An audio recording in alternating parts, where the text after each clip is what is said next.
이 트랙 A 모든 사람의 가능성을 높이는 교육 세션 이름은 개인 역량 발현을 위한 학생 맞춤형 교육이라는 그런 주제로 오늘 같이 함께하는 지금 현재 한국교육과정평가원 원장 성유선입니다. 이제 오늘이 11월 7일이고 D-Day 마이너스 6, 7인가요? 다음 주 이날이 수능입니다. 그래서 안 그래도 지금 떨리는 상황에 있는데 막상 이런 데 나와서 사회까지 보니까 더 긴장됩니다. 지진이 제발 안 일어났으면 더 좋겠고요. 여하튼 이런 시간 안에 여러분들 많이 모시고 세션 진행하게 돼서 대단히 영광스럽게 생각합니다.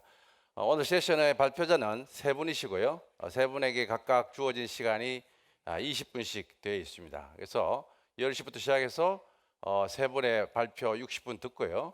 30분 시간에서 한 15분 정도는 같이 토론, 같이 공동된 이야기 좀 나누고, 여러분들 등록할 때 받았던 그 문자 메시지에 링크를 연결하면은 바로 질문을 보낼 수 있는 그런 시스템을 갖추고 있습니다. 그래서 12시 한 15분부터 한 15분 동안은 여러분들이 보내주신 질문들을 모아서 발표자들과 함께 토론하는 그런 시간을 갖도록 하겠습니다.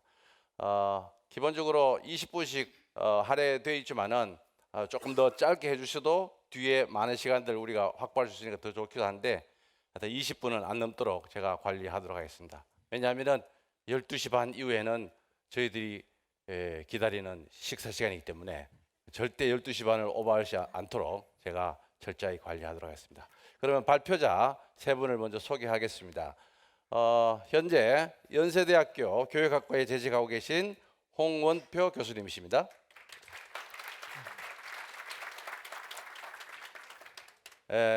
해외에서 두 분을 초빙했는데요. 첫 번째 제주도 대전고 교장 선생님이신 우오키 교장 선생님이십니다. 네. 그리고 미국에서 오신 킴벌리 다우 선생님이십니다. 네, 그러면은 먼저 홍원표 교수님부터 발표를 부탁드립니다. 네, 방금 소개받은 홍원표라고 합니다. 연세대학교에서 학생들에게 교육 과정하고 수업적으로 가르치고 있습니다. 사실 저는 이 세션의 발표를 영어로 해야 되는 줄 알고 굉장히 열심히 영어로 준비를 어젯밤에 사실은 잠도 못 자고 했는데 다 한국 분들 대부분이시고 또 통역 하시는 분이 뒤에 계신다고 하셔가지고 또 우리 한국이고 우리나라 말로 하는 게 어떤가 하는 생각이 들어서 외국 분들께는 양해를 구해야 될 것 같습니다. 이제 모든 학생들의 잠재력을 살려줄 수 있는 교육과정과 수업을 주제로 발표를 제가 준비를 했고 제목을 제가 너무 좀 길게 롱전이니까 이게 긴 여행인데 20분 안에 발표를 굉장히 짧게 해야 되기 때문에 조금 서둘러야 할 것 같습니다. 여러분들께 한 가지 보여드리고 싶은 게 있는데 이게 이제 고종 황제가 1895년도에 발표했던 교육 칙서입니다.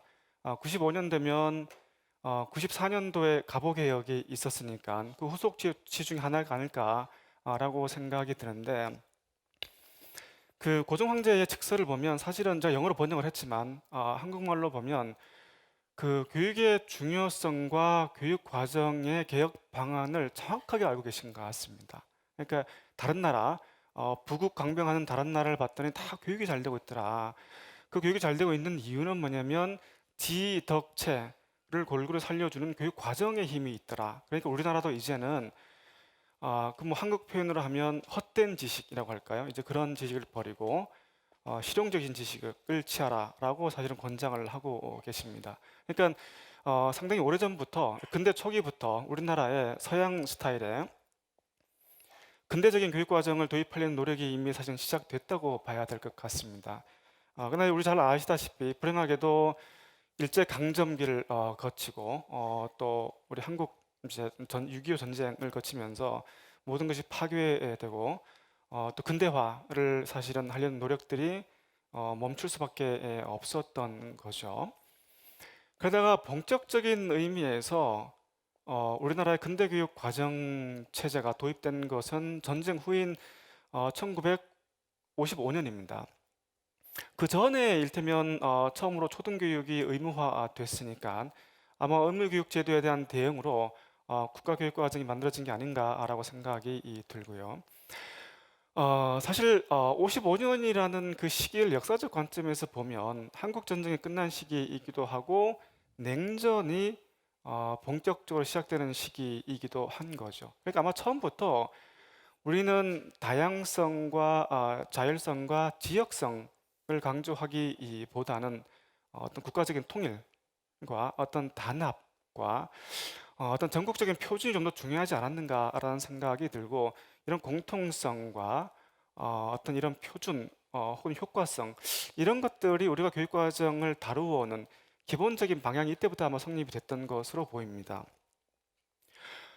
그 뒤에 쭉 뭐 7차 교육과정까지 주기적으로 이제 우리나라 교육과정이 개정이 되어 왔고 우리가 1992년도에 7차 교육과정이 아마 고시가 된 것으로 알고 있는데 90년대 초중반까지 그 전까지만 하더라도 상당히는 어떻게 생각하면 권위적인 정부가 있었고 그 권위적인 정부 시절 하에서 학교 교육 과정에 대부분 중요한 사실은 중요한 측면들 어떤 과목을 어떤 학년에 무슨 내용으로 몇 시간을 배울 건지 하는 것들이 대부분 다 사실은 그 중앙 정부의 지침을 통해서 관리가 되어 왔고 우리나라는 그래서 상당히는 이제 중앙 집중적이고 세계적으로 상당히 강한 표준화된 교육과정 체제를 운영을 해왔던 것 같습니다. 제가 사실 좀 뭐 슬라이드 일부 조정을 하긴 했지만 다른 나라들에서는 우리나라 교육제도를 굉장히 부러워하세요. 사실 제가 중국 학생들이 이제 대학원생이 몇 명 있는데 그 학생들 늘 하는 말이 뭐냐면 제가 중국에 와서 보니까 한국 사람들이 너무 잘 살고 서울 너무 좋다는 겁니다. 근데 한국 사람들이 왜 이렇게 늘 표정이 심각하냐, 늘 불만스러워 보인다라는 거예요.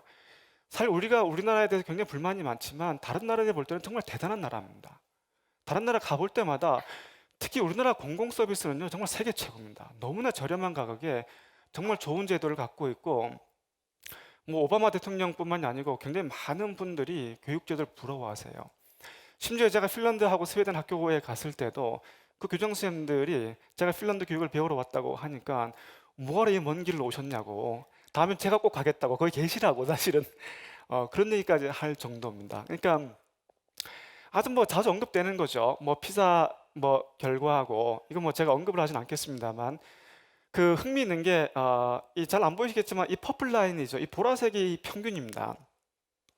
보라색이 평균이고 대체로 한국 사람들은 그 훨씬 위에 있는 거죠. 이 빨간색이 미국입니다. 미국 학생들의 이제 피사 에버리지인데 매스는 에브리 평균보다 훨씬 좀 아래에 있고 리딩이나 사이언스 약간 위에 있는 정도죠 사실은. 이 표를 좀 먼저 보시죠.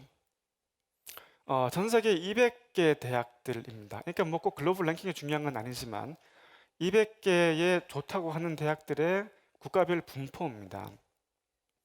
미국이 77개가 이제 미국에 위치를 하고 있고 영국이 31개입니다. 뭐 이게 네덜란드, 독일 쭉 내려오죠. 한국은 그래도 4개의 대학을 갖고 있습니다. 이게 많은 건지 적은 건지 모르겠지만 미국은 77개를 갖고 있고 우리는 4개를 갖고 있습니다. 이건 이제 2017년도를 기준으로 했을 때 이제 국가별로 노벨 수상자들의 분포입니다. 여러분 보시면 아시겠지만 미국이 압도적으로 많죠. 우리나라는 이제 한 분이 이제 계신 거로 알고 있습니다. 그러니까 이게 뭔가 미스매치가 생기는 거죠. 그래서 아마도 그런 게 있는지 모르겠습니다. 제가 사실 어젯밤에 제 나름대로 구안을 해본 건데 이게 휴먼 리소스 포럼이기도 하니까 인적 자원 관리의 측면에서 보면 학습 곡선이라는 걸 우리가 평생을 그려본다면 아마 우리나라는 이런 모습에 조금 더 가깝지 않을까 싶은 생각입니다. 그러니까 산악 마운틴 모양이죠. 특히 여러분들 골든벨 보시는지 모르겠지만 우리나라 고등학교 3학년 학생들은요 정말 워킹 딕셔너리입니다. 그죠? 전 세계에서 가장 똑똑한 세대 집단을 꼽으라면 저는 우리나라 고등학생들일 것 같아요. 그죠? 그때가 전성기입니다.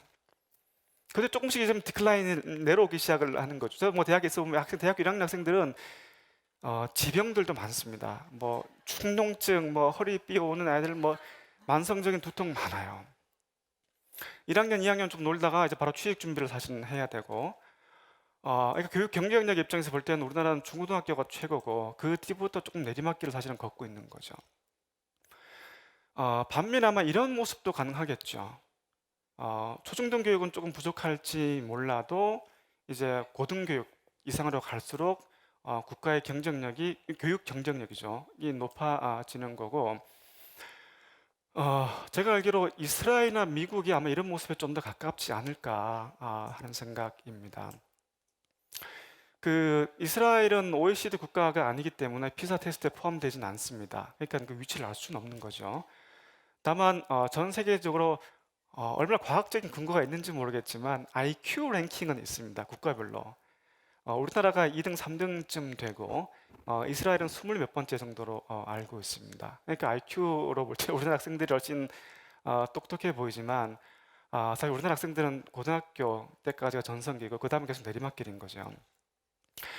그러니까 우리나라가 피사에서 학생들이 공부를 잘한다고 해서 우리가 정말 다 성인들 대부분 앉아 계신데 그걸 자랑스러워해야 될지 사실 모르겠습니다. 어쩌면 우리가 그 학생들에게 미안해하고 그죠? 조금 더 그 학생들의 시간을 줘야 되는 게 아닌가. 정말 우리가 그 학생들을 정말 닥달을 하고 그죠? 힘들게 하고 불안하게 해서 이 정도 성질 학생들이 거두어왔는데 과연 우리가 이걸 자랑스러워하고 이런 교육제도를 유지를 해야 되는가? 사실 우리 어른들이 고민을 해봐야 될 부분이라고 생각을 합니다. 자, 그래서 이제 교육과정이나 학교 교육을 좀 바꿀 필요가 있는 거고, 뭐 제가 알기로 4차 산업혁명이라는 말을 특히 교육의 맥락에서 4차 산업혁명이라는 말을 가장 많이 쓰는 나라가 우리나라가 아닌가 생각됩니다. 사실 제가 뭐 영국이나 다른 나라를 가볼 때도 4차 산업혁명 모르는 사람도 많고 그게 특히 교육의 맥락에서 뭐 그렇게 접목되는 경우는 많지 않은 것 같은데 어쨌든 굉장히 사실은 주목되는 건 4차 산업혁명이 되면 인공지능, 기계가 인간의 신체적 기능을 보완하는 단계를 넘어서 지적인 단계, 모르겠으나 심지어 정서적인 단계까지 보완할 수 있을지 사실은 모르겠습니다. 제가 최근 어떤 책을 읽었는데 그 불교에서 컨퍼런스를 하는데요. 불교에서 AI, 인공지능도 해탈할 수 있는가? 라는 게 컨퍼런스의 주제였다는 겁니다. 그런 게 가능할지 모르겠습니다, 사실은. 그 정도로 이제 기계가 이제 인공지능이 인간의 정서적이거나 심리적인 기능까지 대체를 한다면 이제 그 고용이 없는 성장이 이어지는 거고 지금 여러분들도 마찬가지로 저를 포함해서 우리 현대인들이 갖고 있는 여가 시간이요. 그 평균 여가 시간이 로마의 귀족들보다 많답니다. 평균적으로. 그러니까 그 남는 시간을 어떻게 쓸 거냐는 게 훨씬 더 중요해지는 문제가 되는 거죠. 그러니까 직업에 일을 하는데 목숨을 걸 게 아니고 결국에 남는 시간인데 기본적인 생존을 할 수 있고 어떻게 살아야 될 거냐. 이걸 준비시켜 주는 게 굉장히 중요한 과제가 될 것 같습니다. 또 하나는 뭐냐면 이게 이제 OECD 2030이라는 프로젝트를 제가 이제 보여드리는 건데 뭐 좀 복잡하긴 하지만 여러분들 역량 기반 교육 과정이란 말씀을 많이 들어보셨을 거고 뭐 화두 중에 하나입니다. 그 역량 기반 교육 과정이 이제 세계적으로 확대되는 데는 OECD의 데세코 프로젝트라는 게 2000년대 초반에 있었는데 거기에 대한 업데이트 버전이 이제 OECD 2030 프로젝트고 거기에 따라 가지고 여러 가지 이제 뭐 교육의 모습이라든가 교육과정 개정 같은 것들이 이제 고민이 되고 있습니다. 이 표가에서 OECD 2030에서 제시하는 이제 미래 교육과정의 개정 방향입니다. 뭐 제가 다 읽을 필요는 없겠지만 여기 중요한 건 뭐냐면 학생의 주체성, 스튜던트 에이전시가 되게 강조된다는 것 하고 그 다음에 이제 그 초이스, 트랜스퍼러빌리티, 그러니까 전이 가능성이라든가 학생의 선택과 자발성과 적극성 이제 이런 것들이 굉장히 강조가 되고 있다는 점을 확인할 수가 있습니다. 우리나라도 사실은 최근에 상당히는 발빠르게 움직여 왔습니다. 이런 이제 글로벌 이제 트렌드나 미래 사회의 변화에 맞게 그 학교 교육 과정을 바꾸려고 노력들을 많이 해왔고, 뭐 사실 긴 역사가 있지만 그중 대표적인 것만 말씀을 드리면 그 중학교 자유학기 제도가 있죠. 2014년부터인가 이제 시범 도입이 돼서 2016년부터 전국적으로 지금 확대돼서 적용이 되고 있고, 중학교에 한 학기죠. 혹은 한 학년 동안 지필 시험이 없습니다. 지필 시험이 없고 중간고사, 기말고사 없고, 학생들이 진로 탐색이나 아니면 그 체험 활동이나 동아리 활동 같은 것들을 통해서 뭔가 자신의 꿈과 재능과 이제 가능성을 탐색하는 시간으로 활용을 하고 있습니다. 그 제가 학부 수업을 이제 영어로 하고 있는데 그 학부 수업에 독일 학생도 있고 벨기에 학생도 있고 뭐 중국 학생도 있고 미국 학생도 있고 그렇습니다. 그 학생들 데리고 사실 일전에 우리나라 중학교를 갔어요. 중학교를 가서 자유학기를 이제 사실은 체험하는 이제 보여주는 시간을 가졌는데 그 학생들이 굉장히 놀랍니다. 굉장히 놀라는 게 뭐냐면 학교 특히 이제 카페테리아 가보고 너무 멋있다고 이제 놀라고, 그다음에 자유학기로 이제 위 클래스라든가 그 자유학기 시설들 같은 것들을 보면 굉장히 놀라는 게 첫 번째 놀라는 거고, 두 번째는 뭐냐면 이게 공짜라는 겁니다. 자기들은 그 굉장히 비싼 사립학교인 줄 알았다는 거예요. 근데 그게 와 이게 공짜냐고 너무 사실은 벨기에 학생, 독일 학생 다 막 깜짝 놀라는 거 사실은 봤거든요. 그러니까 상당히는 제가 볼 때는 초등학교고 중학교는 우리나라가 정말로 세계적인 수준의 세계 수준 선도하고 있다고 해도 정말 과언이 아닐 정도로 충분히 우리가 자랑스러워해야 될 부분인 것 같습니다. 그다음에 고등학교가 조금 사실 약간 블랙홀이죠, 그죠?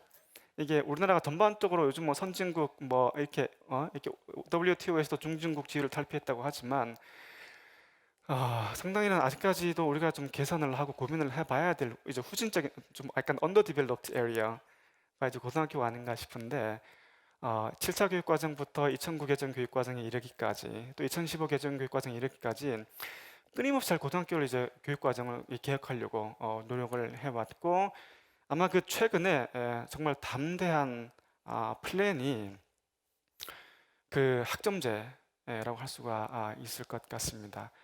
그 고교 학점제인데요. 이걸 크레딧 베이스드 시스템이라고 번역을 할 수밖에 없지만 미국 분들 모르겠습니다. 이따가 우리 이제 킴블리 다우스님께서 혹시 어떻게 생각하실지 모르겠지만 미국 분들에게 학점제란 말을 고등학교 선생님들한테 물어보면 잘 모릅니다. 그게 뭐냐라고 그래요. 왜냐하면 그게 너무나 당연시돼 있기 때문에, 너무나 일상화되어 있기 때문에 학점제라는 게 뭔지 모르는 경우도 굉장히 많습니다. 그러니까 학점제를 도입한다는 것 자체가 사실은 상당히 그 사람들에게는 어색한 일이지만 우리한테는 굉장히 큰 과제입니다. 참고로 제가 미국 사람들 공부하고 이렇게 미국 친구들 만나고 할 때 한국 사람들 쌍꺼풀 수술한다고 얘기를 하면 그 쌍꺼풀이 뭔지 모릅니다. 왜냐하면 쌍꺼풀이라는 단어가 없는 것 같아요. 물론 있겠죠. 있지만 너무나 안 쓰기 때문에 사실 쌍꺼풀이라는 걸 전혀 의식하지 못할 정도로 이게 그분들에게는 너무 일상적인 생활이지만 우리는 새로운 제도로 도입을 해야 되는 숙제를 안고 있습니다. 그래서 그 학점제의 몇 가지 모습들이 있죠. 선택 과목 다양화가 아마 첫 번째 조건일 거고, 이제 두 번째는 뭐냐면 스튜던트 에이전시라는 입장에서 보면 학생의 선택을 할 수 있는 선택 역량을 길러줘야 되는 거죠. 학생들이 자신의 꿈과 재능과 진로와 적성에 맞도록 최선의 선택을 할 수 있도록 도와줘야 됩니다. 그렇지 않으면 그 선택의 사회학이 발생합니다. 무슨 얘기냐면 돈을 10,000원 주고 먹고 싶은 거 사 먹으라 라고 할 때 그래도 엄마 아빠가 역량에 관심이 있고 좀 엄마 아빠랑 시간도 보내고 뭔가 컬처럴 캐피탈을 배운 애들은 균형 있게 먹겠죠. 그렇지 않은 애들은 아마 맨날 피자 사 먹고 햄버거 사 먹고 더 뚱뚱해질 것 같습니다. 그죠? 그러니까 이게 어떤 선택을 하느냐, 그 선택의 질이 학생의 사회경제적 배경에 따라 달라집니다. 그래서 이 선택이 불평등을 악화시키지 않도록 도와주는 게 굉장히 중요한 과제고, 학점제의 또 다른 요건 중에 하나는 뭐냐면 사실은 패스 페일입니다. 그 패스페일은 무슨 뜻이냐면 학점을 우리가 딴다라고 말하지 않습니까? 학점을 딴다는 말은 뭐냐면 그 수업에서 요구하는 최소 성취 기준을 달성을 해서 내가 패스를 한다는 겁니다. 그래서 F는 낙제고 D를 맞아야지, C를 맞아야지 이 팀은 그게 3학점으로 인정이 되는 거지 않습니까? 근데 한 놀랍게도 우리나라가 전 세계에서 고등학교를 졸업하기가 제일 쉬운 나라입니다. 사실 다른 나라들은요, 고등학교도 학위라고 합니다. 디플로마라는 말을 쓰죠. 디플로마를 쓰고 이 디플로마를 사실은 취득하지 못하면 그냥 리빙 서티피켓만 받습니다. 그건 뭐냐면 수료증이에요. 고등학교 수료증만 받고 졸업을 못해서 나중에 장가 갈 때 다시 와가지고 수업 듣고 졸업장 받아가기도 사실은 하는데 우리나라는 출석만 하면 학점을 줍니다. 그죠? 빵점을 맞아도 학년이 올라가고 졸업을 하는 거죠. 심지어 학교 담벼락 도장만 이렇게 찍고 가도 그죠? 출석 일수로 인정이 되기 때문에 졸업을 하는 거죠. 학점제가 되면 학점을 따야 되기 때문에 학점별로 요구하는 최소 성취 기준을 달성을 해야 되는 겁니다. 그러니까 학생의 책무성이 커지는 거예요. 사실은 학점제를 하면. 그러니까 선택 과목 다양화 플러스 학생의 수업 책무성이 커지는 겁니다. 너 수업 못해? 수업 참여 안 해? 그러면 지금은 다 자도 그죠? 선생님들이 학생을 어떻게 생각하면 불이익을 줄 방법이 없는 거죠. 성적이 낮게 주더라도 그 학생 졸업한다면 문제가 없는 거니까. 그냥 낙제를 하게 되면 졸업 자격을 취득하지 못하면 이제 졸업을 못 하게 되는 거죠. 그러니까 사실은 상당히는 그 학생이 열심히 수업에서 요구하는 것들을 따라야 되는 제도가 학점제인데 여기서 사실은 아마 우리 원장님이나 다른 분들의 고민이 있지 않을까 하는 생각입니다. 실제로 우리나라 고등학교 선생님들께서 낙제를 줄 수 있는가 학생들에게 지금도 여러 가지 학교 폭력이나 뭐 어쨌든 여러 가지 학교에 대해서 불만들도 많으시고 민원들도 굉장히 많이 제기하시는 걸로 알고 있는데 아마 낙제를 받는 순간에 그걸 받아들이는 학생이 나쁘면 별로 없을 것 같아서 상당히 이제 좀 그 어떤 식으로 학점제가 적용이 될지 모르겠지만 상당히 중요한 과제들이 우리 앞에 남아 있는 것 같고요. 그 다음에 가장 중요한 건 역시 그 학생 평가. 이제 시간이 되어서 마지막으로 가면, 그 우리가 지금도 또다시 일테면 여러 가지 좀 그 현장을 뒤흔들 수 있는 변화들이 막 시도가 되고 있고 수시 정시의 비율 문제라든가 그다음에 특목고 자사고 일반고의 관계라든가 여러 가지 것들이 사실은 그 혼란이 또 이어질지 모르겠는데 이런 것들을 어떻게 극복하느냐 하는 것들이 우리 교육 과정이 학생 중심의 수업과 교육 과정을 제공하는데 중요한 과제가 될 것 같습니다. 이상으로 제 발표를 마치겠습니다. 감사합니다. 네, 아주 그냥 시간을 0초가 딱 되니까 다 끝내버리시네요. 막 할 얘기는 굉장히 많을 것 같은데 롱저니, 긴 여행을 굉장히 짧게 지금 얘기하셨습니다. 지금 얘기한 여러 가지 이야기들, 뭐 이를테면 고등학생들의 그 학습 역량이 성인 사회까지 얼마나 지속되도록 해야 될 건가에 대해서 핵심이 뭘까? 여러 가지 지적 중에서 핵심이 고교 학점제에 대한 얘기와 학생 선택권, 이 책무성에 대한 얘기도 했고 평가제도. 아마 오늘 중요한 발표가 있을 텐데요. 특목고 자사고에 대한 일반고 전환에 대한 발표, 이런 것들도 2028년도 이 고교 학점제가 안착이 되려면은 고등학교 체제가 같이 가지 않으면 안 되는 그런 구조입니다. 사실 고등학교 그 학점제에 대한 그 아젠다가 처음에 나왔을 때 그 되겠느냐라고 하는 매우 그 비관적인 생각을 했던 거는 수많은 걸림돌이 많아서 그렇기도 했는데 하나하나 해결해 나가면서 미래 핵심 역량을 그 가르치고 또 학습을 통해서 자기의 진로와 적성을 더 강화할 수 있는 그런 고등학교 체제로 가려면은 그런 하나하나의 장애물들을 해결해 나가야 되지 않겠냐 생각됩니다. 네, 고맙습니다. 다시 한번 발표에 대해서 박수 한번 부탁드리겠습니다. 네. 네, 이어서 이제 학교 현장에 계시는 선생님, 그 우옥희 교장 선생님이 좀 더 고등학교 이 고교 학점제에 대해서 학생 중심의 또 학생 선택권 강화에 대한 사례와 또 과제에 대해서 발표를 해주시겠습니다. 네, 부탁드리겠습니다. 네, 안녕하십니까. 저는 고교 학점제 연구학교 2년 차인 제주 대전고등학교 교장 우옥희입니다. 오늘 발표는 고교 학점제를 위한 학생 선택형 교육과정 운영 사례를 중심으로 해서 말씀을 드리고자 합니다. 우선 그럼 현장에서 그동안 운영되어 왔던 단위제 그리고 학년제, 학점제의 관계를 먼저 살펴보고 학생 선택형 교육과정 편성 운영 사례를 통해서 고교 학점제가 현장에 안착될 수 있는 제안점을 몇 가지를 드리고자 합니다. 그러면 지금 정부에서는 2025년 고교 학점제를 본격 시행한다고 했습니다. 그럼 현장에서는 과연 어떤 방식으로 운영을 해왔을까요? 우리 교육과정에서는 2차 교육과정 1963년에 단위제를 처음 도입을 했습니다. 단위제는 학생 과목 선택권을 전제로 하고 있기 때문에 단위 학교에서 단위제 실시가 곤란할 경우 학년제를 병용할 수 있다라는 규정을 교육과정에 명시를 했습니다.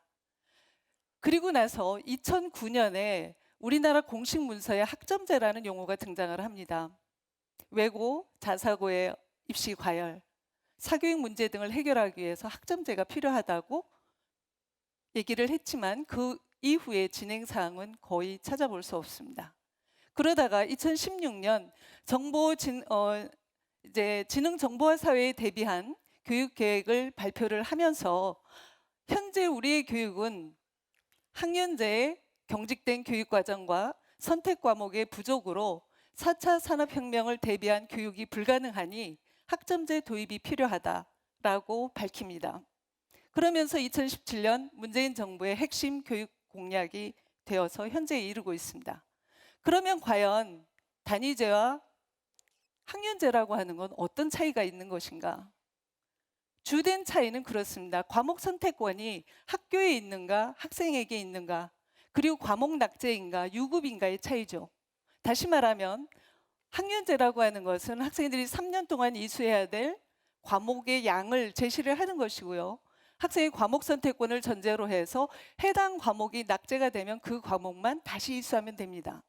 그러나 학년제라고 하는 것은 학년별로 이수해야 되는 학습의 양이기 때문에 한 과목이라도 낙제를 하게 되면 전학년 교육과정을 다시 이수해야 되죠. 선택권에 있어서 상당한 제약을 받게 됩니다. 그럼 우리 학교 현장에서는 과연 어떻게 적용이 되고 있을까요? 말씀을 드리자면 단위제의 틀을 쓴 학년제라고 할까요? 아까 우리 홍은표 교수님께서도 말씀하셨듯이 우리 진급 규정이라고 하는 건 출석 일수의 3분의 1이라는 규정밖에 없습니다. 단위제라고 하는 것은 현재 학년제의 틀 안에서 학년별로 이수해야 되는 수업의 양을 표시하는 명목상의 기준일 뿐이죠. 다시 말하면 단위제로서의 그 본연의 기능을 수행하지 못했다고 볼 수가 있습니다. 그러다가 7차 교육과정에서는 이 단위제와 학년제에 대한 규정마저 교육과정에서 완전히 사라졌습니다. 다만 1단위에 대한 규정만 남아있을 뿐이죠. 그러면 단위제와 학점제는 과연 어떤 차이가 있는가? 어떤 관계인가? 단위제는 과목 선택권을 전제로 해서 수업의 양을 측정하는 양적 기준이라면 학점제는 학점을 취득하기 위한 질적 요건이 가미된 제도로 보시면 됩니다. 그래서 다시 말씀드리면 단위제와 학점제라고 하는 것은 상호 보완적인 관계로 볼 수 있겠습니다. 고교 학점제를 학생의 진로와 적성에 따라서 다양한 과목을 이수하고 학점을 취득하면 그 기준에 달했을 때 졸업을 할 수 있는 제도라고 규정을 한다면 현재 학점 취득과 관련된 질적 요건은 국가교육과정이 마련되어 있지 않기 때문에 현재 고교 학점제 연구학교들은 학생의 과목 선택권 확대에 기반을 둔 학생 선택형 교육과정 운영으로 제안하고 있다고 말씀을 드릴 수 있을 것 같습니다. 그러면 지금부터는 우리 학교의 운영 사례를 말씀을 드리고자 합니다. 우리 학교는 농어촌에 소재하는 한 학년 내학급 기준의 100명 정도입니다. 아주 소규모 학교이면서 일반고입니다. 학급당 학생 수는 약 22명 정도 되고요. 교사 1인당 학생 수는 9.5명, 약 10명 정도 됩니다. 교육과정을 편성하기 위해서는 여건 분석이 가장 중요하겠죠. 학생들은 읍 지역의 학교이기 때문에 중학교 내신 성적 격차가 아주 심합니다. 극단적으로 말씀을 드리면 1%에서부터 100%까지 존재한다고 보시면 되죠. 그리고요, 작년과 올해 우리가 고교 학점제를 연구하면서 학생들의 진로 희망을 받아보니까 예체능 계열 희망자가 25% 정도 나왔습니다. 그럼에도 불구하고 우리는 이제까지 수십 년 동안 문이과 과정만 개설을 해왔습니다. 그리고 소규모 학교이다 보니까 선생님 수가 적어서 1인당 다과목 지도가 불가피했고요. 시설 여건에서는 학급 수가 줄어들고 있어서 교실 여유는 조금 있다고 치지만 그래도 실험실이라든지 전문교과실이라든지 이런 부분에 대한 요구는 매우 많은 것으로 나타났습니다. 실제로 우리 학교의 교육과정 편성 결과를 말씀을 드리면 3학년인 경우에는 2009 개정교육과정을 적용하는 연구 대상이 아닙니다. 연구 대상이 현재 고등학교 1, 2학년인 경우에는 학생 선택과 학교 지정이 거의 반반 정도 됩니다. 이 학생들의 학생 선택 과목인 경우에 학년 학기별 편제를 보시면 고등학교 2학년 2학기부터는 현재 1, 2학년 학생들인 경우에는 거의 대부분 선택 과목으로 편성이 되어 있습니다. 교육과정 편제에 있어서 현재 일반고의 보통교과는 100개 교과가 개설이 되어 있는데요.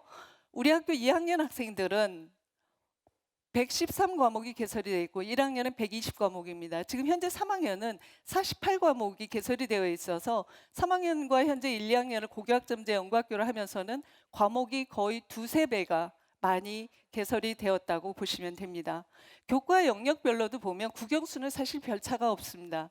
선택과목, 제2외국어, 예체능 과목, 교양 부분에 상당한 차이가 있음을 알 수 있습니다. 그러면 그렇게 120개 과목 정도 되는데 학생들이 한 사람이 수강하는 과목 수는 얼마나 되는가? 사실 연구학교 이전과 지금의 과목 수에는 별 차가 없습니다. 41과목 정도 학생들이 3년 동안 이수를 하는데요. 차이는 학생 선택에 있습니다. 현재 연구학교 이후에 고등학교 2학년은 41개 과목 중에 20과목을 학생들이 개인에 맞게 선택을 합니다. 그러나 3학년 학생들은 경우에는 7과목, 4과목이지만 실제로 학생 선택이 완전히 보장되었다고 말씀을 드릴 수 없고요. 예를 들어서 독서와 작문이라고 하는 2개의 과목이 선택이 되면 독서가 3학급, 작문이 1학급이면 많이 선택한 1학급으로 몰아버립니다. 이렇게 되면 실질적으로 학생의 완전한 선택은 보장이 안 되는 거죠. 다만 제2외국어 정도 보장을 하고 있다고 보실 수 있습니다. 우리 학교는 연구학교이기 때문에 그럼 다른 학교의 관계를 좀 분석을 해봤습니다. 읍 지역의 우리 학교 규모, 그리고 우리 학교보다 훨씬 학생 수가 많은 학교, 시 지역의 대규모 학교와 비교를 해보면 학생 선택과 학교 지정에서는 사실 그렇게 큰 차이가 나타나지 않습니다. 왜냐하면 2015 개정교육과정을 적용하고 있기 때문이죠. 그러나 학교가 개설하는 과목 수에서는 상당한 차이를 볼 수 있습니다. 우리 학교가 현재 113개 과목을 개설을 하고 있고요. 그리고 편제표상에서 아까 지나왔습니다마는 전문교과 1은 학생들이 심화 과목이거든요. 특목고에서 개설하는. 그리고 전문교과 2는 취미나 진로와 관련된 특성화 학과에서 개설할 수 있는 과목들을 포함을 하고 있습니다. 이런 부분에서 우리 학교가 특징적인 부분을 나타내고 있고 교과 영역별로도 보시면 상당한 차이를 보실 수 있을 겁니다. 앞서 말씀드렸던 것처럼 예술, 체육, 교양 부분에서 우리 학교의 특성을 반영하고 있다고 볼 수 있을 것 같습니다. 시간표인데요. 우리 학급은 한 학년 4학급인데 지금 C타임을 예로 들어 보시면 7개 반으로 편성이 되어 있습니다. 그럼 현재 4개의 교실만 있으면 되지만 이 수업 시간에는 7개의 공간이 필요하죠. 그리고 대부분 이런 선택 과목은 이동을 해야 되기 때문에 블록 타임으로 운영을 하고 있습니다. 그러면 이러한 교육과정을 편성 운영하는데 과연 어려움이 없었을까? 상당한 어려움이 있었죠. 그럼에도 불구하고 이렇게 올 때까지에는 교사의 역량이 가장 중요했다고 생각을 합니다. 교육의 질이 교사의 질을 넘을 수 없다고 말하는 것처럼 이 선생님들의 어떤 협력적인 문화가 교육과정을 만들어내죠. 지금까지는 학생들이 입학도 하기 전에 3년 동안 이수해야 될 교육과정 편성표를 제시합니다. 입학할 학생들의 그 분석도 없이요. 그러나 지금은 학생과 교사의 그런 분석에 의해서 해마다 끊임없이 교육과정에 대한 분석이 이루어지고 있기 때문에 선생님들의 공감대 형성과 협력적인 학교 문화의 개선이 반드시 필요하다고 생각이 들어서 우리 학교는 교과협의회, 학년협의회를 정례화시켰고요. 그래서 이 선생님들의 협력에 의해서 최종적으로 선생님들이 어떤 합의를 해주셨냐 하면 한 선생님이 전공 내에서 3과목까지는 담당할 수 있다는 합의를 해주셨습니다. 이러한 합의가 있었기에 이 많은 과목을 소규모 학교에서 개설할 수 있었다고 생각을 합니다. 그 다음으로 중요한 것은 학생들의 문제입니다. 정말 학생 선택형 교육 과정이 되기 위해서는 그 학생들이 과목을 선택하는 데 있어서 상당한 어려움이 있었습니다. 진로 상담 교사나 담임 선생님을 중심으로 끊임없이 학생 상담을 하고 안내도 하고 학교에서 우리 학생들에게 맞는 과목 선택 안내서도 만들어서 제공을 했습니다. 그러나 여전히 앞서 말씀드렸던 학력에 대한 부분, 학력이라고 표현해도 될지 모르겠습니다만 이 아이들이 갖고 있는 중학교 내신 성적과 비교를 해보면 무엇에 관심이 있느냐라고 물어보면 없어요. 네가 좋아하는 게 뭐야? 글쎄요, 없어요. 이런 학생들을 데리고 진로를 선택하고 20개의 과목을 선택한다는 것은 참으로 어려운 일이었습니다.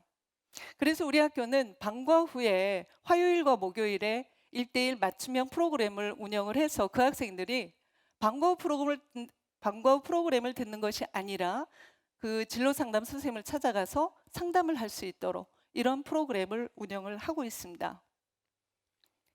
다음은 부모님이죠. 가장 큰 고민이 뭘까요? 내 아이가 과연 대학 진학에 불이익은 없을까?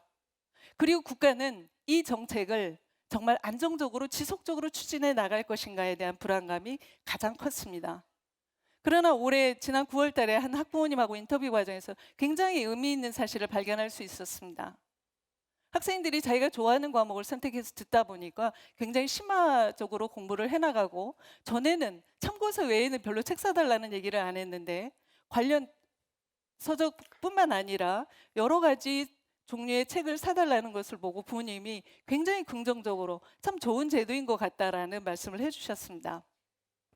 시설 부분이죠. 절대적으로 필요한 것은 맞습니다. 그러나 우리 학교는 유휴 공간이라든지 이런 부분들을 재구조화에 중점을 두어서 선생님과 학생들이 이용할 수 있는 이런 공간을 많이 만들어냈습니다. 그러나 앞으로 고교학점제가 본격적으로 시행이 된다고 하면 이런 시설의 보완은 반드시 필요한 것 같습니다. 교육과정을 지난 1년 동안 정말 선생님들이 열심히 운영을 하고 평가를 하면서 질문을 해봤습니다. 학생들에게 우선 물어봤더니 과목 선택을 어떻게 했냐고 물어봤을 때 처음엔 되게 고민을 했습니다. 이 아이들이 진짜 쉬운 과목 위주로 선택하면 어떡하나 하는 생각을 했는데 그래도 진로와 대입과 관련된 이런 과목을 선택을 하고 있었고요.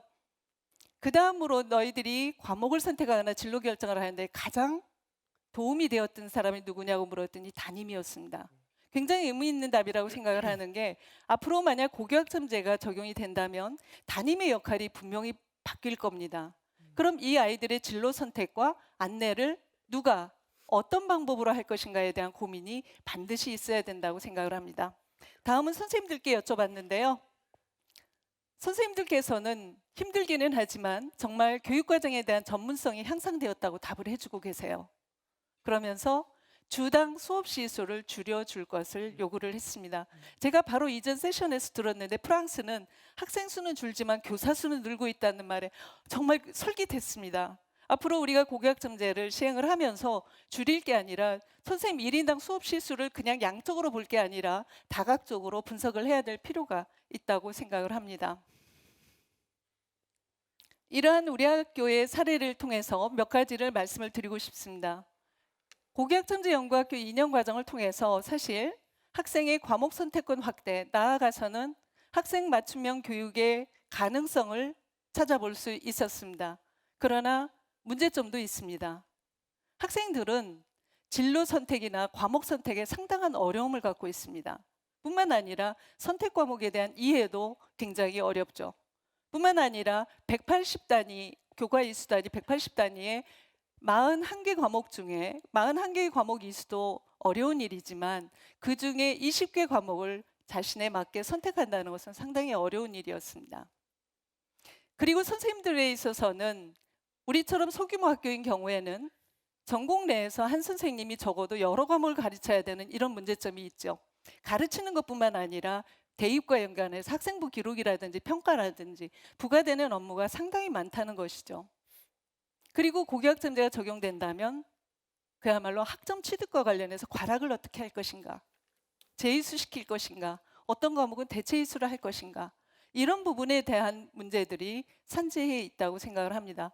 뿐만 아니라 요거는 몇 가지만 말씀을 드렸지만, 그래서 지금 연구를 하시는 분들이 이제 단위를 학점으로 이제 전환을 해서 다과목 지도 선생님에 대한 인센티브를 제공하는 방안, 내지는 학생들의 과목 선택 안내를 어떻게 할 것인가에 대한 걱정들을 많이 하고 연구를 하고 계신 걸로 압니다. 그렇지만 근본적으로 저는 이런 제안도 해보고 싶습니다. 학생들이 이수하는 과목이요, 우리 학교도 보면 선택 과목이 모두 4단위입니다. 1년 동안 68시간인데 거기서 시험 시간 빼고, 이렇게 되면 과연 이 68시간을 가지고 한 과목을 이수하다 보니까 굉장히 많은 과목에 깊이 있는 공부가 과연 되고 있는가에 대한 생각도 해볼 수밖에 없었습니다.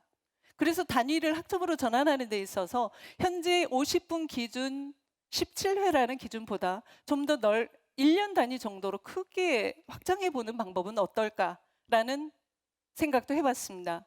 예를 들면 미국의 이제 카네기 단위에서 1학점을 120시간 기준, 물론 주에 따라 다르긴 합니다만은 그렇게 보는 것이나, IBDP에서 스탠다드 레벨에 150시간, 하이어 레벨 시간은 240시간을 하는 걸 비교해 본다면 우리들의 교과목에 대해서도 좀 더 고민을 해볼 필요가 있지 않을까 하는 생각을 하고요. 나머지 부분은 지나가면, 어쨌든 이 고교학점제가 현장에 안착되기 위해서는 선생님들의 공감대 형성이 굉장히 중요하다고 생각이 들고요. 굉장히 유연한 교원 배치 제도가 연구가 돼야 될 것으로 생각을 합니다. 다음으로는 학생의 문제입니다. 학생들의 과목 선택, 진로 결정, 그리고 고등학교 때까지 진로를 결정해야 되나요? 아니잖아요. 과목 선택이 먼저인가, 진로가 먼저인가라는 부분은 정말 고민해 볼 필요가 있죠. 그럼 이거를 다 방면에서 이 학생들을 지도하고 안내하고 같이 가야 되는 데 있어서는 상당한 연구가 이루어져야 될 것으로 봅니다. 특히 지금 우리 중학교에 자유학기제가 도입이 되어 있는데, 고등학교에만 학점제를 적용할 것이 아니라 중학교 자유학기제와 연계해서 교육과정 전반적인 검토가 필요하다는 생각을 했습니다. 시설 부분이나 이런 부분도 있는데요. 제가 빨간색으로 지금 표시를 했는데 좀 더 크게 쓰고 싶은 심정입니다. 확대하고 싶은 심정이에요. 왜냐하면 고교학점제가 이제 막 우리처럼 연구학교 2년 차입니다. 열심히 운영을 하고 있는데, 고교학점제의 취지에 맞는 대입과 평가 방안이 꼭 나와야 된다고 생각을 합니다. 이 부분에 대해서는 요즘 상황을 보면서 우려도 많습니다. 그리고 연구학교에서 이 아이들을 책임지고 있는 교장으로서는 이 아이들이 내년 대입, 앞으로의 방향에 대해서도 고민하지 않을 수가 없거든요. 우리가 4차 산업혁명에 대비한 교육이 안 된다고 학점제 도입을 얘기를 했다면 이 제도가 안착될 수 있는 방안이 꼭 나와야 된다라는 말씀을 덧붙이고요. 우리 학교의 학생과 선생님의 안녕하세요. 인터뷰를 저는 들어보겠습니다. 프로그래머를 꿈꾸고 있는 대전고 1학년 학생입니다. 저는 중학교 때부터 프로그래머가 꿈이었습니다. 그렇게 중학교 3학년 때 어느 학교로 진학을 할지 고민을 하다가 담임 선생님으로부터 대전고가 고교학점제를 시행한다는 말을 듣고 제 과목을 스스로 정할 수 있다는 매력에 끌려서 대전고를 진학하게 되었습니다. 이렇게 1학년 때 제 과목을 스스로 정하는 게 여간 어려운 일이 아니었지만 선생님들이 많은 도움을 주시고 또 많은 상담을 통해서 제 프로그래머라는 꿈에 대한 확신은 커져갔고 그렇게 과목을 쉽게 선택할 수 있게 되었습니다. 학교 선생님들이 갖고 있는 중요한 권리 중 하나가 수업 개설권입니다. 선생님들은 과목별 협의를 통해 원하는 수업을 개설합니다. 과목의 교육 내용, 대학 진학에 필요한 과목도 고려하지만 무엇보다 학생들의 수준, 흥미, 적성, 진로를 고려하여 과목을 개설합니다. 그렇게 해서 우리 학교만의 교육과정이 만들어집니다. 학생들은 이렇게 개설된 과목 중에서 자신이 필요한 과목을 선택하고 자기만의 시간표를 만듭니다. 처음에 수업을 진행할 때에는 제가 원하는 수업, 제가 학생들에게 전달하고 싶은 이야기와 같이 저의 초점이 있었다면 수업을 진행하는 현재에는 학생들이 원하는 수업, 학생들이 필요로 하는 수업과 같이 학생이 포인트를 두게 되었습니다. 학생들은 자신들이 선택한 수업을 듣게 됨으로써 누구보다 적극적으로 수업에 참여합니다. 저는 그런 학생들이 누구보다 기특하고 그렇기 때문에 그들의 필요와 성장을 위해 연구할 수밖에 없습니다. 고교학점제를 통해 저와 학생들은 이렇게 함께 성장하는 동반자가 되었습니다. 네, 고교학점제는 이렇게 많은 사람들이 학생에게 초점이 되어 있고 학생의 과목 선택권만을 주장을 하는데, 사실 그 이면에는 보면 우리 선생님들에게 과목 개설할 수 있는 굉장히 좋은 제도이기도 합니다. 우리 지금까지 많은 선생님들이 학교에 가보시면 한 번 교육과정이 만들어지면 개정되기 전까지는 그대로 갑니다. 제가 만약 사회 선생님이라고 하면 경제를 가르치고 싶은데 그 학교에 경제 과목이 없다면 가르칠 수가 없습니다. 개설할 수 있는 권한이 그리 없었습니다. 그러나 지금은 선생님들이 가르치고 싶은 과목도 개설할 수 있고, 그래서 학생의 과목 선택권 확대라는 측면에서는 선생님에게서도 충분히 의미 있는 그런 학교 문화를 형성해 나갈 수 있다고 생각을 하고요. 저희 발표는 여기까지 마치겠습니다. 감사합니다. 네, 고맙습니다. 사실 여기에 와 계신 분들은 고교 학점제에 대해서 이해도가 그렇게 높지 않을 수 있고 또 그런 경험을 하지 않았으니까 발표에 대해서 공감이 덜할 수도 있습니다. 고등학교 다닐 때 자기 경험을 기초로 지금 계속 그 구조와 틀이 벌써 박혀 있는 거죠. 근데 이제 앞으로 우리 아이들이 고등학교 다닐 때는 어떻게 될 건가에 대한 고민을 할 때 자기가 듣기 싫은 과목, 또 자기에게 관심도 없는 과목, 또 앞으로 살아가는데 별로 의미 없는 과목이라고 하는 부분에 대한 선택을 학생 스스로가 할 수 있는 범위를 넓혀 나간다. 무한정 무슨 카페테리아처럼 많은 걸 선택하는 게 아니라 핵심 과목이 있고 선택 과목들을 계속 늘려 나감으로써 진로 적성에 맞는 정말 앞서 이 홍원표 교수님도 얘기했고 또 그전 세션에서도 얘기했지만은 이 선택을 통해서 학생들에게 유의미 있는 학습을 할 수 있도록 해주는 그런 체제로 가야 된다. 이게 지금 고교 학점제의 기본 틀입니다. 작년부터 교육과정평가원에서 고교 학점제 지원센터가 들어와 있고요. 교육개발원에서 시설과 교원 인사 부분을 담당하고 있고, 한국직업능력개발원에서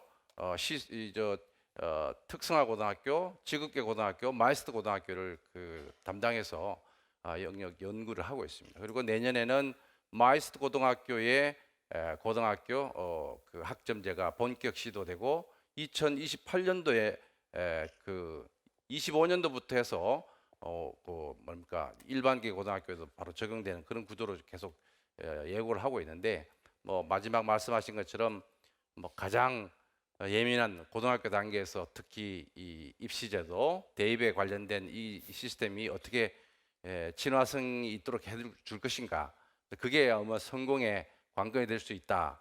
교원의 자격이나 여러 가지 시설이나 이런 것들에 대한 준비도 필요하고요. 굉장히 어쩌면 고등학교 교육의 혁명적인 변화라고 볼 수가 있습니다. 그런 부분에 대한 현재 지금 연구 시범학교로서의 그 사례를 잘 발표해 주셨습니다. 자, 그러면 세 번째 발표는 김벌리 다우 선생님이 미국의 사례들이나 또 학생 선택 중심의 교육 과정에 대한 얘기들을 해 주실 것 같습니다. 네, 부탁드립니다. 안녕하세요. Thank you.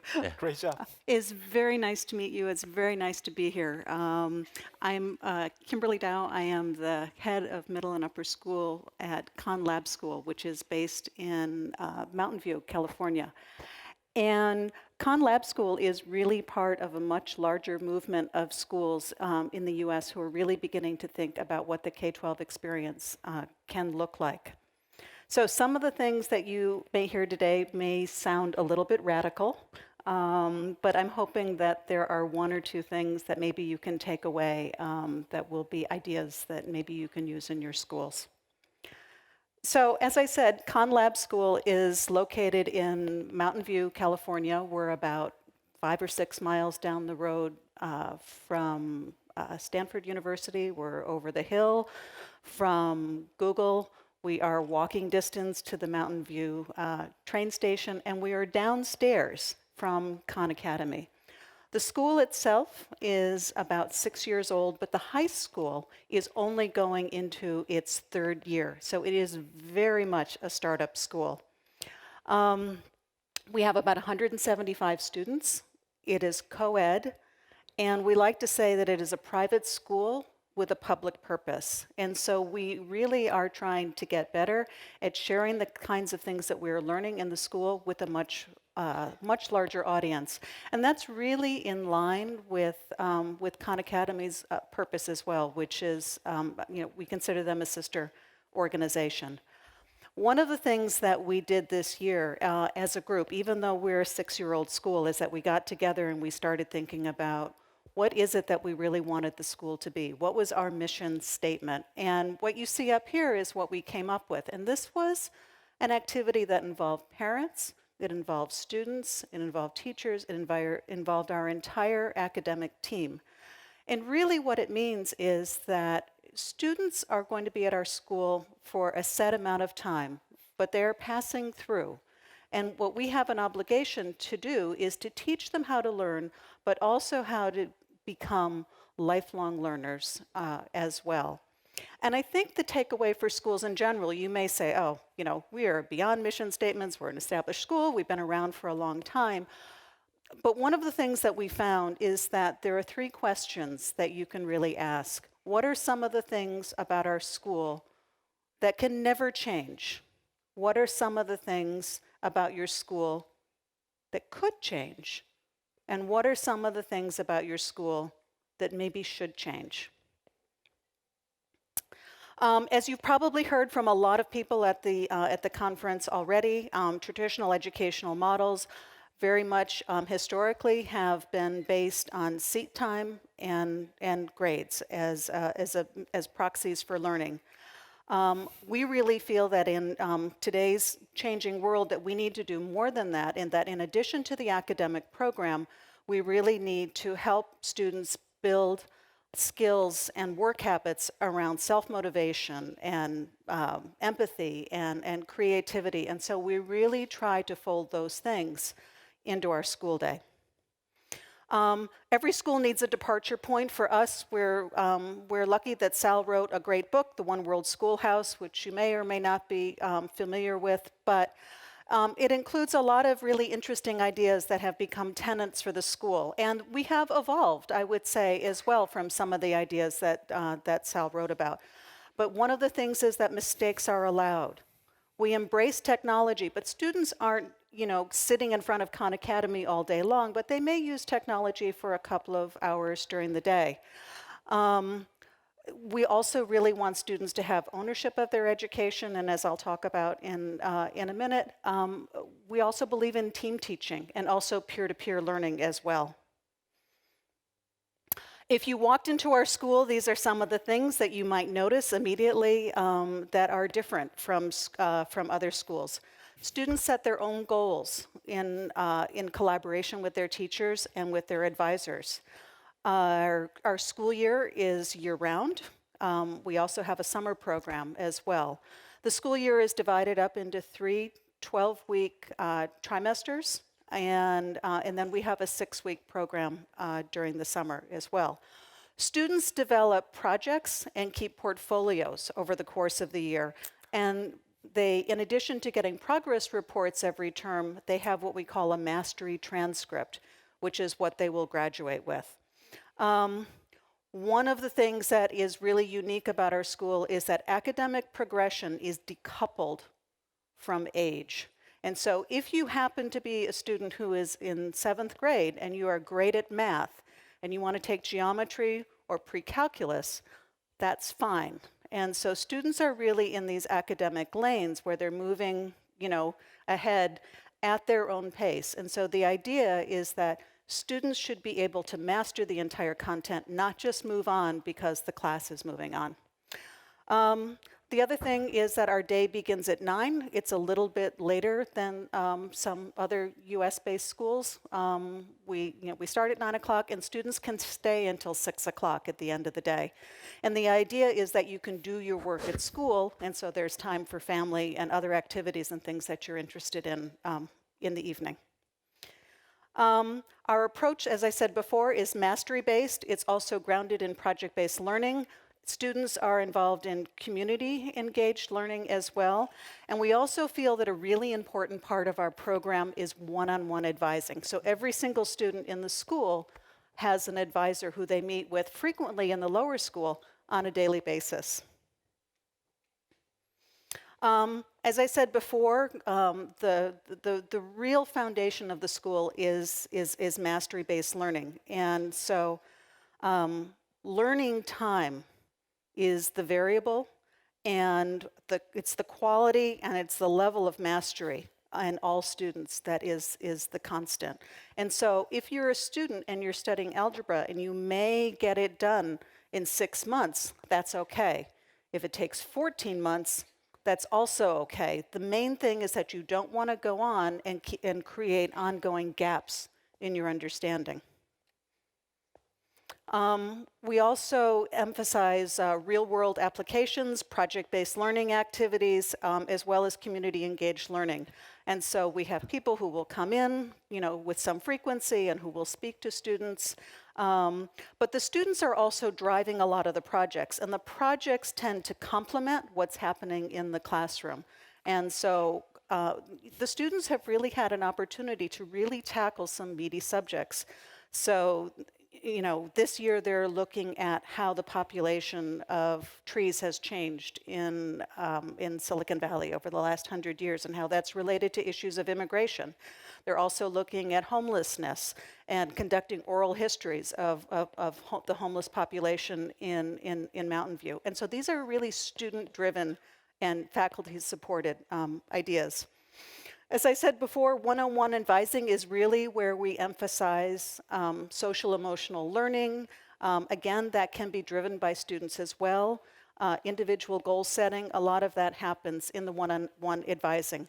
We also offer advisory, which is different from advising in that it's when your entire cohort or group gets together either at the end of the day or once during the week, and I'll show you what that looks like on our schedule. So the learning design of our space is also really critical. And these aren't all of the elements, but these are just a few highlights. Our space, we have found, really has to be reconfigurable. This is an image of one corner of our high school. We believe in mixed age learning and also teaching as a team sport. It's not necessarily, doesn't have to be an individual activity, and it is great for our teachers to be able to get up and to teach a class with a colleague. And then structured flexibility, which I also sometimes call structured chaos. Anyway, here's another glimpse of our high school. It is open, it's highly configurable, and so we might find that there's a history class at 2 o'clock in the afternoon and then a student-led robotics class at 4 or 5 in the afternoon, and the students will everything is on wheels and they will move everything out, and the students really own the space. This past week we actually had students look up, there's a great activity on the Stanford Design School website about how to build whiteboards, and so the students in their art class actually built whiteboards for the class, which is great because it really builds ownership over the space. Mixed age learning, as I mentioned before, one of the things that we found is that by building these relationships between peers, that it really breeds collaboration and not competition. And so, for example, one of the things we do during the day is we have math class in the entire school on Monday, Wednesday, and Friday. And so the teachers run around and they create these breakout sessions for the places where students are struggling. And so if you understand the material, it isn't necessary to go to class. Because things have been laid out for the year and the learning is visible and the students know what it is that they need, what constitutes understanding algebra, right? And so if they understand the material, it's not required to go to class, but maybe you're in a group setting where there's a couple of, calculus students. Just because the teacher is the authority figure doesn't mean that's the only person who can answer your questions, right? And so very often students will go to what we call the genius bar, and sometimes it's parents and sometimes it's students, but that there are other people who are part of the learning community in addition to the teacher who can support student learning. Teaching as a team sport, it's something we just believe in. If you have kids who are involved in sports, you probably know that they have this wonderful relationship with their coach, and sometimes there's an adversarial relationship with their teachers. And why is that? And one of the reasons is because students sometimes think that coaches have their best interest, right, in mind. And for example, I have a son who is a luge athlete, and his coach will say, go down this icy track again and again. And students will do this, and it's because the coach will say, okay, we didn't win that last game or that last competition, and this is how we're going to do better next time. Now imagine that was a calculus exam, right? And so we really try to have our teachers have that kind of approach to interacting with students. Structured flexibility, this is just a glimpse of what a schedule looks like for a week for a typical student. And this is a 9th grade student. You can see they come at 9 in the morning. Very often students will come at 8:15. Teachers are available to meet with them informally. Classes begin at 9 o'clock. You'll see in this example, this is a student who has math on Monday, Wednesday, and Friday, but then they have chemistry on Tuesday and Thursday. And one of the things that we found with having such a small space, we have 175 kids in 14,000 square feet, it's tight, is that we didn't have the ability to put in a fancy chemistry lab. And so up the hill, there's a community college called Foothill, and they partnered with us. And think of the school as the learning hub, but not the only place where student learning needs to happen.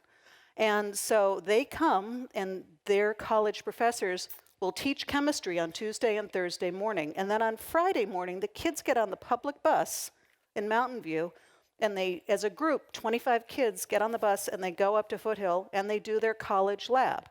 So we didn't have to build a lab, and we don't even pay for the teacher.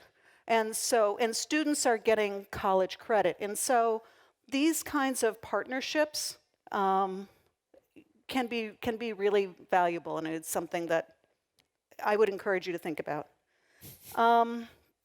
Outcomes, what is their academic foundation? What do their progress reports look like? What do their transcripts look like, right? And what are the graduation requirements? And so, very briefly, we do have a set of graduation requirements. I'll show you that on the next slide. As a young school, we feel that those external validators are really valuable. And because we don't emphasize tests, the kids do great. They're not stressed about exams. They take the PSATs and they take the SATs, and they're doing really well. We don't teach to the AP exams, but at least half of our students are taking AP tests and traditionally getting 4s and 5s on those exams without our stressing them out. And so the kids are doing fine with these external validators. We also do things like map testing for elementary and middle school students as well. This is a mastery-based progress report. 3 times a year, this is something that we share with parents. And the great thing about this is that it was developed by teachers. It wasn't developed by administrators. And so these are the folks who really know what's going on in their classroom. And so we're rolling this out for the first time in 2 weeks. And so, for example, what it allows a student to see is, where did things not go so well? Where do I need to improve? And so on the left-hand side, it says, the crucible is the topic that they studied. And then the teacher defines what the learning outcomes need to be. And then they also decide, what are the assessments going to be around this? Is it going to be a portfolio? Is it going to be a seminar? Is it participation? Is it a paper? And so those individual things are assessed. And then the student knows, if I want to improve, this is what I need to do. And so it really makes the learning transparent. Sorry. We do have graduation requirements. Students need to complete 21 units. About 2/3 of those are predetermined, but then about 1/3 of those students have the flexibility to decide, where is it I want to focus? So am I really interested in world languages? Am I really interested in the arts? Do I want to take more STEM classes? And so there's tremendous flexibility. So a few lessons learned. And in no particular order, here are some of the things that we found. Involve students in the design of the school. They have great ideas. Think creatively about your space and how you can have that be an entree into the rest of your community. Hire teachers who want to work collaboratively and are willing to try new approaches and who want to teach broadly. Establish clear graduation requirements and establish what you want a graduate from your school to know. Enlist your parent body early and often, that goes without saying. And consider progress reports and transcripts that go beyond reducing 4 years of a high school transcript to a GPA and a list of classes. There is more to what they have done in high school. There is a great organization called the Mastery Transcript Consortium, which you may or may not be familiar with, which is doing some really interesting work in this area. And then, again, returning to our mission statements. For us, this is the departure point. We want to teach kids how to learn. We want to lead them to want to learn, to nurture curiosity, to encourage wonder, to instill confidence so that later on they'll have the tools to find the answers to many questions that they don't yet know how to ask. And with that, I'm going to let the students, as usual, have the last word. If we can play the video.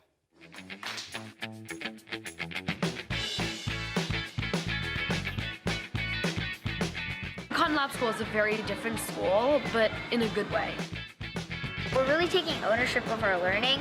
We're encouraged to master all of our skills, not just learn them. Mixed age learning is probably one of my favorite things because we get to interact with kids younger than us and older than us. I'm not only able to get help, but I'm also able to help other kids younger than me. The age doesn't matter if you actually have independence. It doesn't make you more independent, it just makes you older. You've got a hard setup on you. I've learned to think for myself before asking for help. If you're more independent, you get to do more things on your own. It makes you a lot more confident, and it can help you out when you give a speech, or you're being filmed, or you're giving an interview. Kalis has definitely made me more confident. I don't have to rely on everyone else to do stuff for me. I can be confident that I'm doing something well. I've become so much more happy and confident. That stems from the community here. Community learning at KLS is when you work together on the same goal. We're using a lot of resources and we're really synergizing and utilizing everything to create a really good project.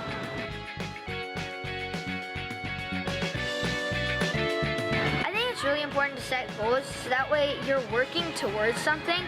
They just give you a blank playlist with only your classes filled in, and then you write in what you want to do for goal time.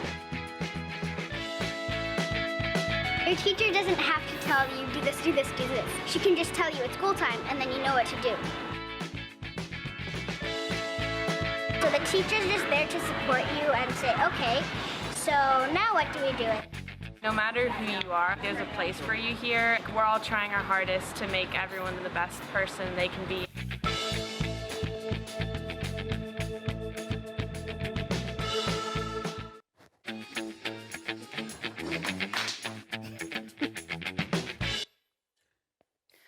Thank you very much for having me. 네, 고맙습니다.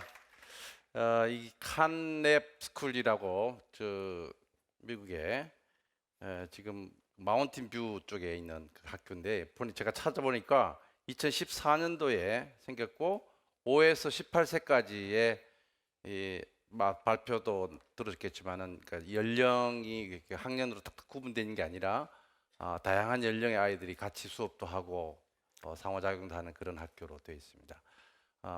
우리 초등학교, 중학교 뭐 이렇게 섞여 있다고 봐야 되는데 우리처럼 이렇게 수업이 딱딱 단절되어 있고 교과 수업하고 이런 분위기가 아니라 매우 다양한 활동 중심에 또 인상적인 게 메스터리 베이스드 러닝이라고 되어 있는데 뭐 우리말로 하면 완전 학습에 해당되겠죠. 그러니까 어떤 진급을 하거나 학년 승급하거나 할 때 어떻게 그 평가 기준이나 성취 기준을 가지고 역량에 따라서 완전 학습이 이루어질 수 있도록 1대1 그 상담이나 지도를 하고 있다는 게 굉장히 인상적이었습니다. 다시 한번 발표에 대해서 감사하는 박수 부탁드립니다.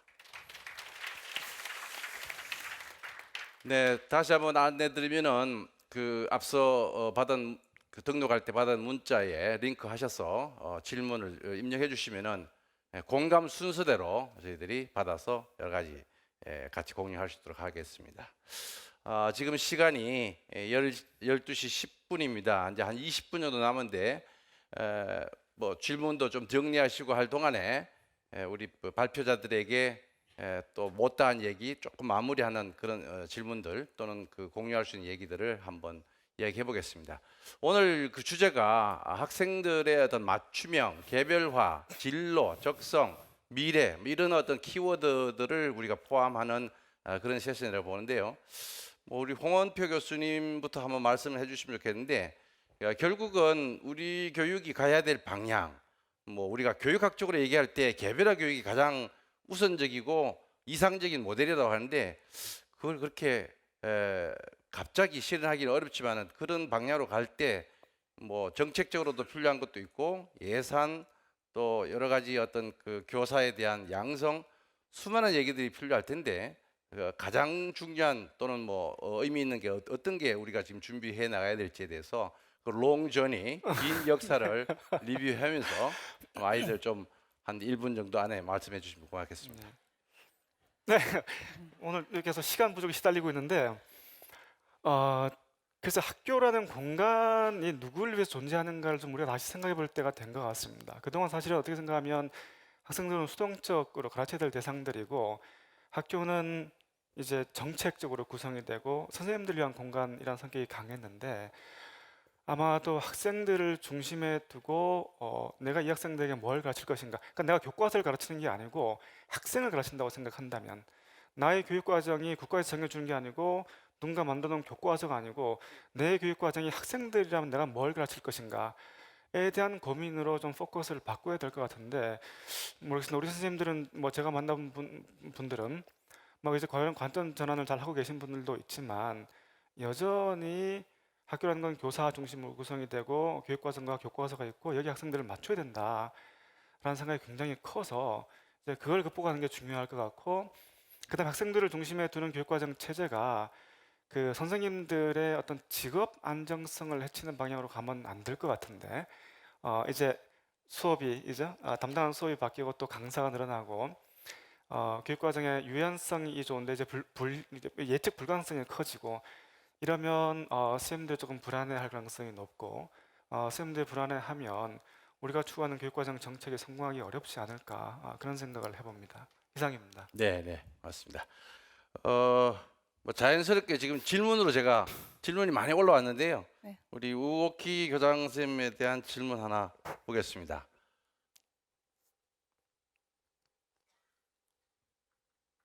네, 학생들의 선택권을 늘리는 것은 좋지만은 학생들에게 꼭 필요한 교과목이지만 학생들이 선택권에서 배제되는 과목 그것을 어떻게 할 건가 이 문제에 대한 해결 방안.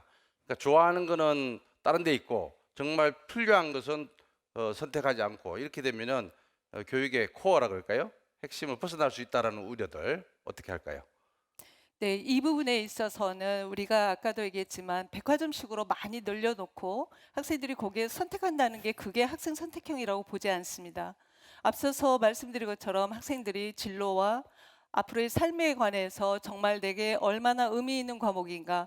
그런데 일반고에서는 대입이라는 거를 무시할 수 없기 때문에 거기에 한계도 있기는 합니다. 그러나 이때 학교에서 전적으로 학생들에게 모두 풀어놓는 게 아니라 학교가 가능한, 그래서 선생님들이 굉장히 고민을 하고요. 이수 경로도 만들고 그 전적으로 아이들이 꼭 배워야 되는 과목은 일부 지정도 가고 선택 부분에서 학생들에게 선택을 줄 수 있기 때문에 그런 부분에 대한 노력도 있지만 배제되는 과목, 교과목 부분에 대한 것들은 우리가 지금 현재 나와 있는 교과목선에서는 그렇게 지금 현재로서는 큰 문제가 되지 않는다고 생각을 하고요. 오히려 지금까지는 학생의 의지와 상관없이 너무 학교가 지정하고 선택권을 제한했다는 데 더 문제가 있는 것으로 생각을 합니다.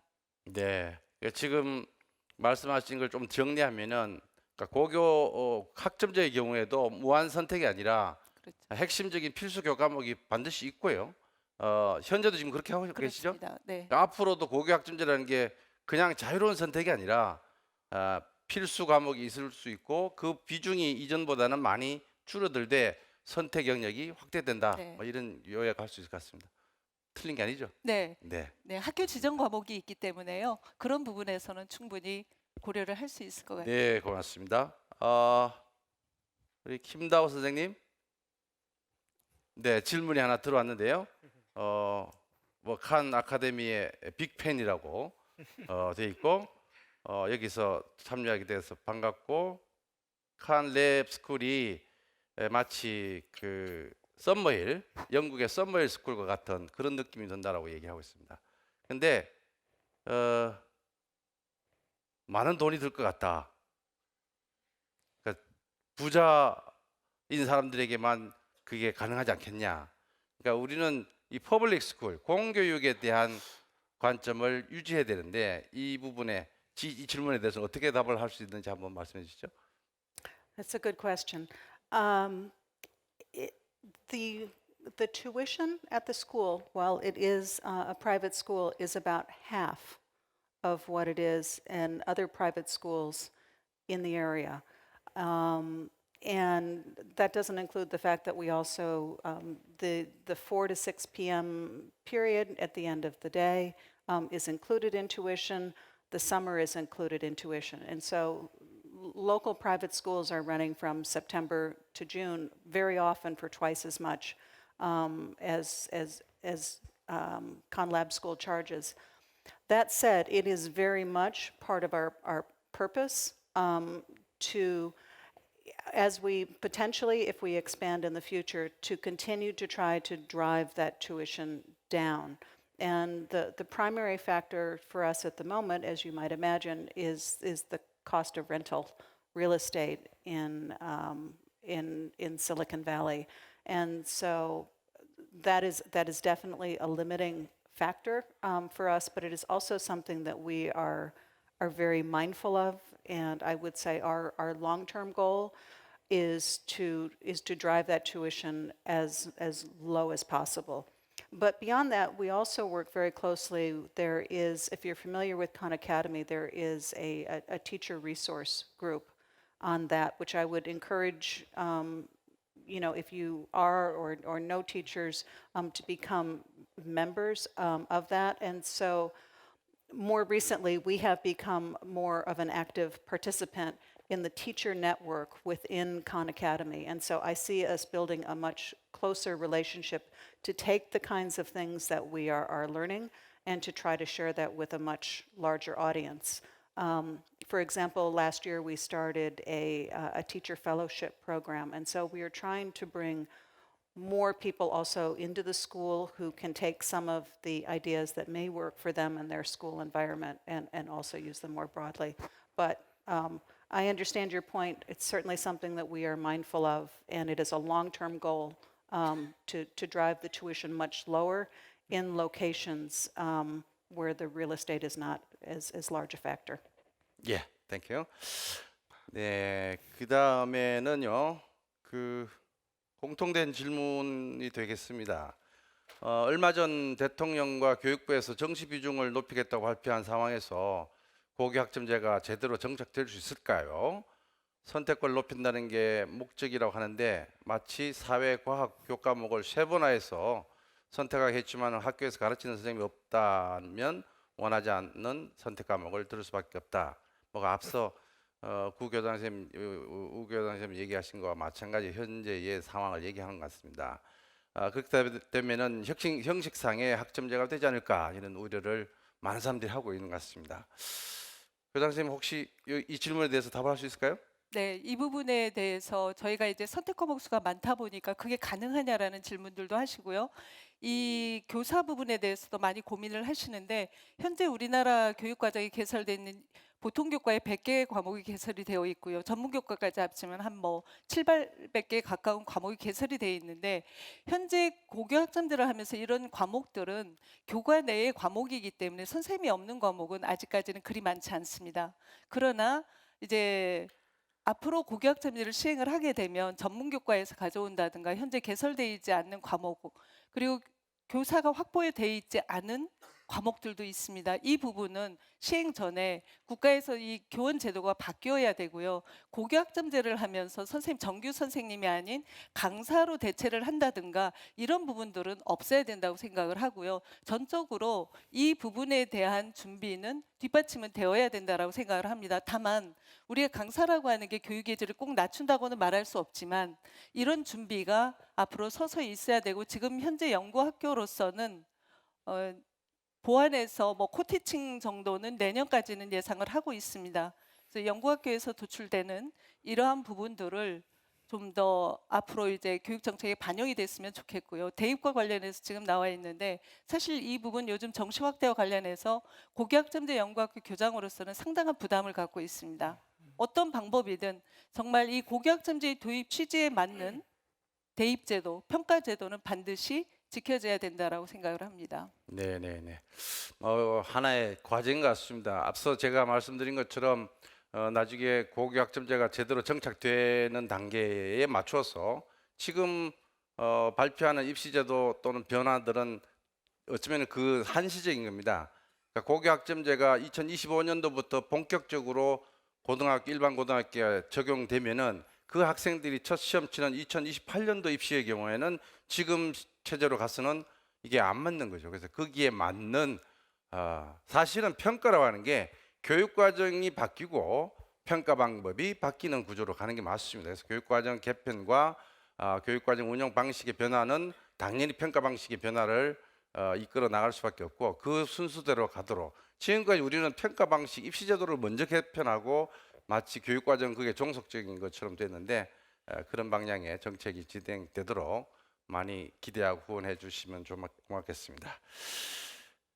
자, 그리고 지금 시간이 시장들 하신가요?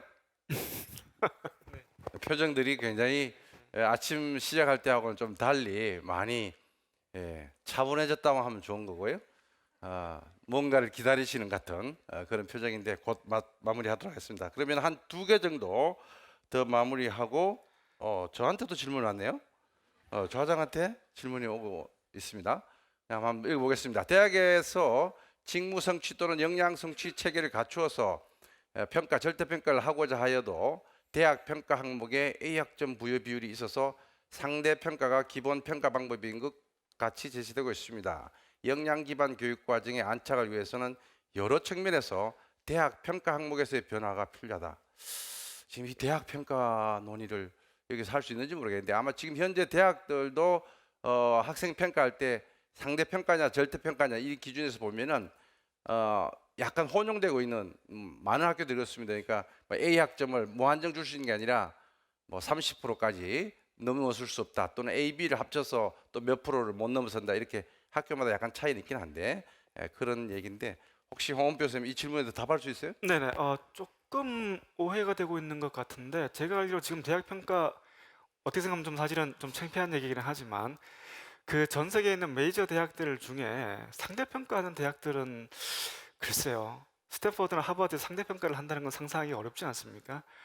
근데 우리나라는 이게 학점 인플레이션 얘기 언론에 보도되고 하면서 꽤 여러 해 전에 교육부에서 대학 평가에다가 그 A 항목 비율을 이제 포함시켜 가지고 대학들이 상대 평가를 할 수밖에 없었습니다. 사실은 아마 제가 알기로 몇 년 전에 이 항목은 빠진 거로 알고 있고 아마 제 정보가 정확할 것 같은데 그리고 지금 서울대나 연세대학교나 몇 개 대학들은 지금은 절대 평가라고 하지 않고 이제 그 교수 중심 평가라고 해서 그 담당하는 그 교강사님들께서 이 수업을 절대 평가할 건지 상대 평가할 건지 결정하도록 되어 있습니다. 그래서 지금 상당히는 자율 평가 쪽으로 가고 있는 게 큰 대세인 것 같습니다.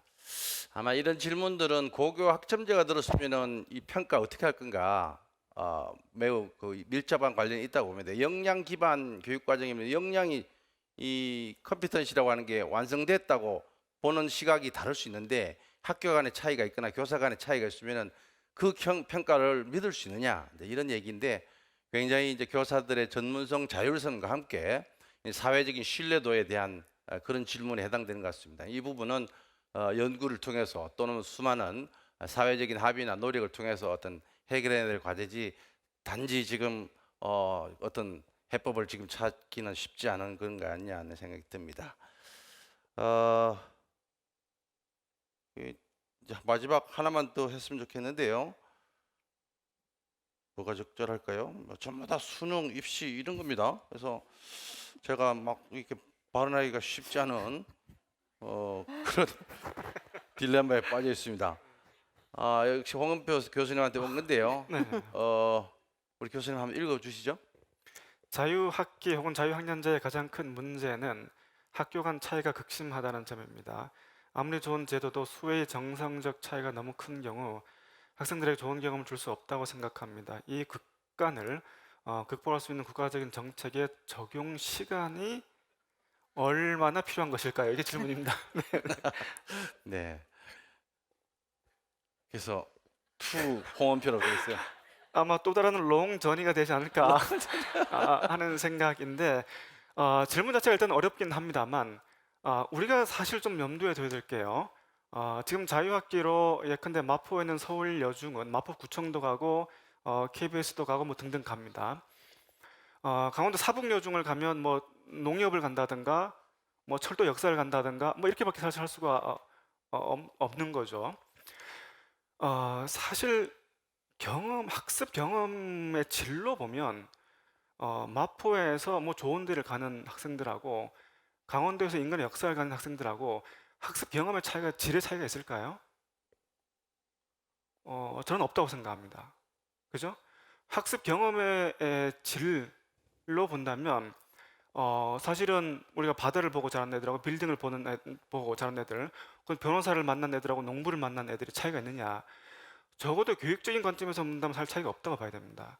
그런데 문제는 뭐냐면 이게 캐피털이 되고 누구의 경험은 더 이익을 보고 누구의 경험은 그렇지 못하기 때문에 이게 불평등의 사실은 소지가 되는 거죠. 그래서 이건 사실은 학교가 풀어야 될 문제는 아니라고 생각을 합니다. 저는 사실 이게 어떻게 보면 우리한테 사실 부모들은 부모가 갖지 못한 걸 자식에게 원하는 이제 요구하는 경향이 있고 한 사회는 사회가 갖지 못한 걸 그 학교 요구하는 사실은 경향이 있습니다.